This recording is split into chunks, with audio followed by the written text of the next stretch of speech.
আজ 31 মে তামাক বর্জন দিবস। কাছাড়ের লক্ষ্মীপুর সমজেলার বিন্নাকান্দি ঘাটস্থিত জগাই মথুরা উচ্চতর মাধ্যমিক বিদ্যালয়ে বিশ্ব তামাক বর্জন দিবস পালন করা হয়।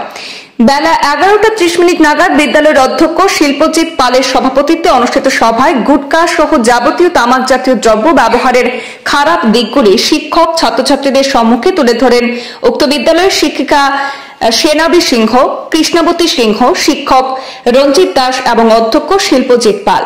অধ্যক্ষ তার বক্তব্যে বলেন যে অতি কম মূল্যের সহজলভ্য পান মশলা নামক গুটকা দিয়ে ছোট ছোট ছেলেমেয়েরা নেশার জগতে প্রবেশ করছে। তবে জগাই মথুরা উচ্চতর মাধ্যমিক বিদ্যালয়ের শিক্ষক শিক্ষিকাগণ এ ব্যাপারে খুবই সচেতন এবং কড়া মনোভাব তথা শূন্য সহনশীলতা নিয়ে এসব রোধ করে চলেছেন বলে মন্তব্য করেছেন।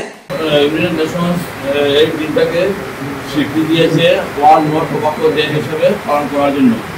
তারপর থেকে সমস্ত বিশ্বে পালন করা হচ্ছে। তার উৎসটা কি? সমগ্র বিশ্বের জনগণকে সচেতন করা, ছাত্রছাত্রীকে সচেতন করা, টোবাকোর যে ব্যাড এফেক্টটা কি হতে পারে, তার খারাপ দিকটা কি, এগুলোর ব্যাপারে সচেতন করা আমার মূল উদ্দেশ্য। আর এই জন্য সভাপতির মাধ্যমে, র্যালির মাধ্যমে আজকে বিভিন্ন দিকের র্যালি বের করা হয়েছে। আজকে আমাদের বৃষ্টির জন্য হয়তো র্যালি বের হয়নি, তো শীতকালে আমি দেখেছি র্যালি বের হয়েছে, বিভিন্ন ধরনের ভাবে পোস্টারিং হয়েছে, সভা সমিতি হচ্ছে আজকের দিনে। তো তার উদ্দেশ্য হচ্ছে এটাই, আমরা তোমাদেরকে বারবার বলে থাকি যে গুটকা দিয়ে নেশা জগতে প্রবেশ, যেটা আমরা মনে করি।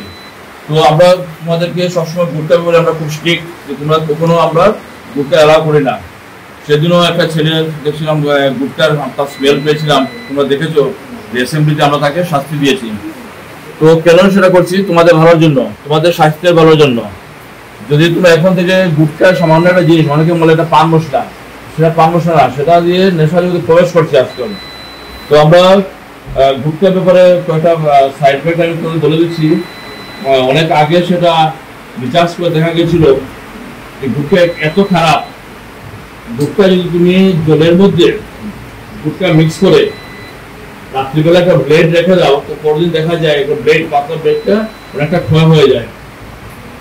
কতটুকু খারাপ জিনিস। একটা জায়গায় একটা এক্সাম্পল আছে যে রাত্রিবেলা গুটকা যেভাবে খৈনি যেভাবে অনেকে এখানে রাখে, যেভাবে সেভাবে গুটকা এখানে রেখে ঘুমিয়েছিল, ঠোঁটের মধ্যে রেখে ঘুমিয়েছিল। পরদিন সকালবেলা যখন ঘুম থেকে উঠে ব্রাশ করতে গেছে, তো ও বুঝতে পারেনি ওর কি অবস্থা। তো যখন ব্রাশ করতে ব্রাশটা দিয়েছে, ও ব্রাশটা এদিক দিয়ে বেরিয়ে গেছে ঠোঁটের মধ্যে দিয়ে।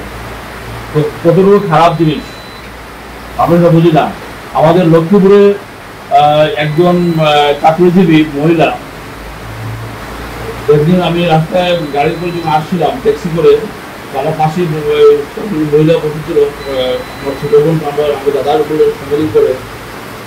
তো বলছিল যে দাদা আমরা সবসময় কথা করে অনেক ডাক্তার দেখিয়েছি, অনেক ইয়ে করছি, কিন্তু কোনোভাবে কমছে না। ওর সঙ্গে বিভিন্নভাবে আলাপ করতে করতে তারপর দেখা যায় ও নিয়মিত বলছিল যে এমন হয়েছে অভ্যাস, গুটকা না নিলে ওর মানে ওর শরীরটা যেন অস্বস্তি করে।